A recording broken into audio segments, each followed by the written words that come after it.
সাহাবায়ে কেরাম আজরাইল আল্লাহ রাসূলকে প্রশ্ন করলেন, ইয়া রাসূলুল্লাহ, যখন এই জামানার সময় আসবে তখন মানুষ যখন অধিকার থেকে বঞ্চিত হয়ে যাবে, ওই অধিকার থেকে বঞ্চিত ব্যক্তিরা তখন তাদের কি করণীয়, তখন তারা কি করবে? যখন যে মানুষটা অধিকার থেকে বঞ্চিত হইল, যে অধিকার থেকে বঞ্চিত হবে, সে তখন কি করবে? তার করণীয়টা কি? আল্লাহ রাসূল সাল্লাল্লাহু আলাইহি ওয়াসাল্লাম ফরমান,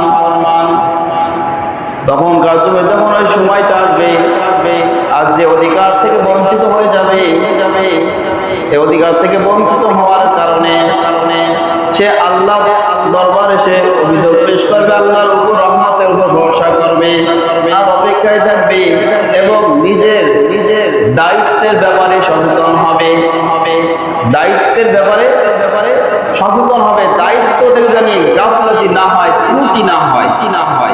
কারণ একজন আমাকে তার অধিকার, আমার অধিকার আমাকে দিল না, আমার অধিকার থেকে জোর করব, ক্ষমতার জোরে আমার অধিকার থেকে আমাকে বঞ্চিত করাইলো, আমার অধিকার থেকে আমাকে বঞ্চিত করাইলো বিদায় আমি তোমার দায়িত্ব পালন থেকে আমি বিমুখ হতে পারবো না। আল্লাহ বলেন, তোমাকে যদি তোমাকে অধিকার থেকে তোমাকে বঞ্চিত করুক, তারপর তোমার যে দায়িত্ব, তুমি দায়িত্ব সচেতন থেকো, দায়িত্বের মধ্যে ত্রুটি না হয়।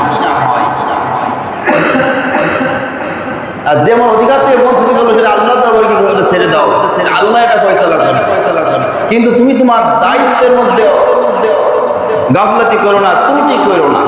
তোমার দায়িত্বের ব্যাপারে তুমি সচেতন থেকো।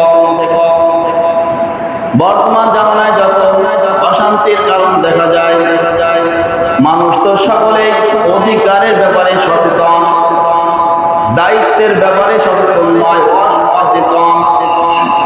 কারণ অধিকার যেখানে, কোথায় আমি কি পাবো, কোথায় আমার কি অধিকার হয়েছে, ওখানে কবজা করার জন্য খুব জান প্রাণ দিয়ে আমরা চেষ্টা করি, কিন্তু আমার কাছে আরেকজন কি পাবে, কোন জায়গায় আমার কি দায়িত্ব পালন করতে হবে, ওই ব্যাপারে আমার কোনো সচেতন নাই, ওখানে আমি অচেতন, অর্থাৎ বেহুশ অজ্ঞান মানুষের মধ্যে, যার কোনো জ্ঞান নাই, অচেতন। আর যেখানে আমি পাইবো ওখানে আমার সচেতন, এমন সচেতন, খাওয়া দাওয়া ঘুম সব ছেড়ে আমার অধিকার আদায়ের জন্য উঠে পড়ে লেগে যায়, জীবন দিয়ে হলে আমার অধিকার আদায় করতে হবে। কিন্তু আল্লাহ কি বলছেন, তোমার হক থেকে তোমাকে বঞ্চিত করে, তোমার অধিকার ব্যাপারে তুমি নমনীয় হয়ে যাও, অধিকারের ব্যাপারে তুমি নমনীয় হয়ে যাও, শিথিলতা হয়ে যাও, তোমার দায়িত্বের ব্যাপারে তুমি সচেতন হয়ে যাও।